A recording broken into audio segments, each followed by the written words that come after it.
Hello everyone, मैं doctor प्रगति गुप्ता और आज इस वीडियो में हम बात करने वाले हैं क्या किडनी फेलियर के पेशेंट्स के लिए मिलेट्स अच्छे हैं लेने डाइट में या नहीं। क्योंकि बहुत से लोग हमसे ये सवाल पूछते हैं कि मैम हम मिलेट्स खा सकते हैं, हम जौ, रागी, बाजरा, ज्वार या सामक या राजगिरा ये सब अपनी डाइट में इंक्लूड कर सकते हैं या नहीं कर सकते हैं, या करना चाहिए या नहीं करना चाहिए। तो इन्हीं सारे सवालों के जवाब आज हम लेकर आए हैं इस वीडियो के अंदर, क्योंकि पेशेंट के माइंड में डाइट को लेकर बहुत सारे डाउट्स होते हैं। क्योंकि सबसे पहले जब पेशेंट को अपनी रिपोर्ट्स दिखाई देती है, उसके बढ़ते हुए क्रिएटिनिन लेवल्स, यूरिया लेवल्स दिखाई देते हैं, तो डॉक्टर्स सबसे पहले उनकी डाइट पे रिस्ट्रिक्शन लगाते हैं, जिसके कारण उन्हें लगता है कि मेरे पास ऑप्शन क्या बचा है खाने का। तो ऐसा नहीं है कि आपके पास ऑप्शन नहीं है खाने का, क्योंकि फूड आइटम्स बहुत से आपको अलाउड भी होते हैं जो स्ट्रेंथ भी देते हैं।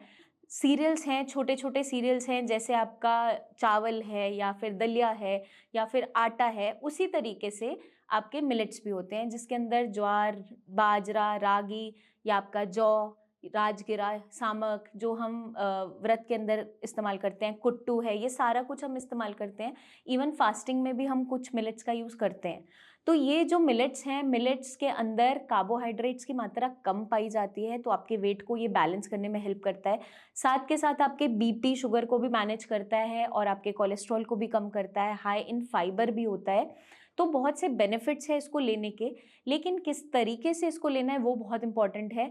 क्योंकि पेशेंट्स अक्सर गलती क्या करते हैं, अगर उन्हें मिलेट डाइट कह दिया जाता है तो फिर रेगुलर बेसिस पे वो सिर्फ मिलेट्स का ही इंटेक करते हैं और बहुत सी चीज़ों को स्किप कर देते हैं, और एक सी डाइट लेने की वजह से कुछ कॉम्प्लिकेशंस उनको फेस करनी पड़ती है।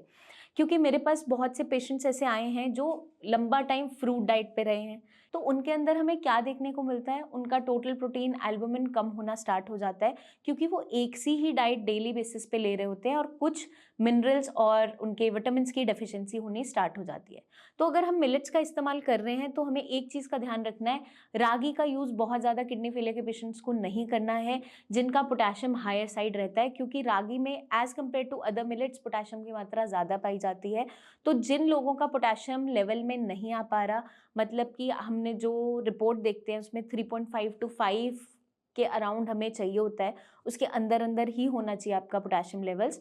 अगर वो वैल्यूज़ हायर साइड जा रही हैं तो वो पेशेंट्स रागी का यूज़ नहीं करेंगे। और हमें क्या ध्यान रखना है, अगर आपका वेट कॉन्स्टेंटली डाउन जाता चला जा रहा है, बहुत वीक हो गया है हमारा पेशेंट, बहुत ज़्यादा वजन गिर गया है, या पेशेंट जो डायलिसिस पे है, या बॉडी में स्वेलिंग बहुत है, टोटल प्रोटीन, एल्बुमिन पहले से ही कम है, उसको अवॉइड करनी है मिलेट डाइट।